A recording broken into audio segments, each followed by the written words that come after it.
Sir, ఈ దసరా తర్వాత కొన్ని రాశులకి మహర్దశ రాబోతుంది అంటున్నారు. ఆ రాశులు ఏంటి సార్? ఇప్పుడు మనకు ఈ దసరా పర్వదినం నుండి ఓకే. ఈ శరన్నవరాత్రి ఉత్సవాలు మనకు దసరా 2వ తారీఖున అయిపోతుంది. అవును. అక్కడ నుండి 4 రాశులలో కదలికలు మొదలయ్యాయి. హ్మ్. ఇప్పుడు తులారాశి వారు, కుంభరాశి వారు, హ్మ్. సింహ అండ్ వృషభ రాశి వారు, ఈ ఓకే. 4 రాశులకు హ్మ్. వారు జీవితంలో ఎప్పుడూ చూడని ఆనందాన్ని వాళ్ళు చూడబోతున్నారు. ఓకే. వాళ్ళకు కష్టాలకు ఇక చెక్కు పడినట్టే. హ్మ్. వాళ్ళకు ఏదైనా పని మొదలు పెడితే ఆ పనులలో ఆటంకాలు ఏర్పడడం, డబ్బు ఖర్చు అయిపోయినా కూడా పనులు జరగకపోవడం, హ్మ్.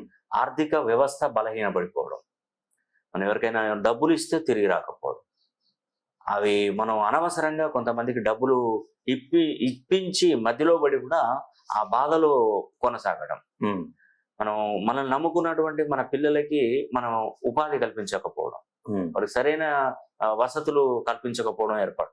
హ్మ్. ఇలాంటి బాధలతో పడుతున్నటువంటి వారికి ఈ అమ్మవారి అనుగ్రహం, దుర్గాదేవి సాక్షాత్తు అమ్మవారు దుర్గాదేవి అనుగ్రహం ఒక 4 రాశులపై గుప్పించబోతుంది. హ్మ్. దాంట్లో మొట్టమొదటి రాశి వృషభ రాశి. హ్మ్. వృషభ రాశి వారికి 2024 సంవత్సరంలో మనకు నర్మదా నదికి పుష్కరాలు వచ్చాయి. ఓకే. గురువు ప్రతి 12 సంవత్సరాలకు ఒకసారి వృషభ రాశిలోకి వస్తారు. హ్మ్. వచ్చినప్పుడు అక్కడ నుండి సుమారుగా 6 సంవత్సరాలు రాజయోగం ఏర్పడుతుంది వాళ్ళకి. హ్మ్. ఇటు చూస్తే మనకు కుంభరాశి వారికి ఏంటంటే వక్రగతిలో శని ఈశ్వరుడు కుంభరాశిలోకి వచ్చాడు. హ్మ్. ఎప్పుడైతే 30 సంవత్సరాలకు ఒకసారి వక్రగతిలో వస్తుంటాడు శనీశ్వరుడు, హ్మ్. ఇది ఒక మంచి అద్భుతమైనటువంటి టైం. ఈ వక్రగతి ఇంకా వక్రగతిలోనే ఉన్నాడు శని.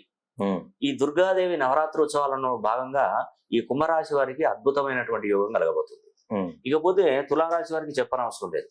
పంచమ స్థానంలో రాహు యొక్క స్థితి, లాభస్థానంలో కేతు ఉండడం, షష్టమ స్థానంలో శనీశ్వరుడు ఉండడం, తర్వాత నవమ స్థానంలో గురువు యొక్క సంచారం కొనసాగించడం తులారాశి వారికి ఒక 1000 రెట్ల శక్తి కలగబోతుంది.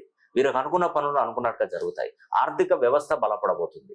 నేను వీళ్ళందరికీ చెప్పేది ఒకటే మాట. ఫస్ట్ మీ యొక్క జన్మ కుండలి ప్రకారం మీ జాతక రీత్యా మీ పేరు ఎన్ని డిగ్రీస్ లో ఉంది, ఎంత సంఖ్యాబలంలో ఉంది, అది మనం ప్రత్యేకించి చూడాల్సిందే. దాని ప్రకారం మనం అడుగు ముందుకు వేయగలిగితే జీవితంలో మీరు కోల్పోయినటువంటి వాటిని మొత్తం కూడా తిరిగి రప్పించుకుంటారు.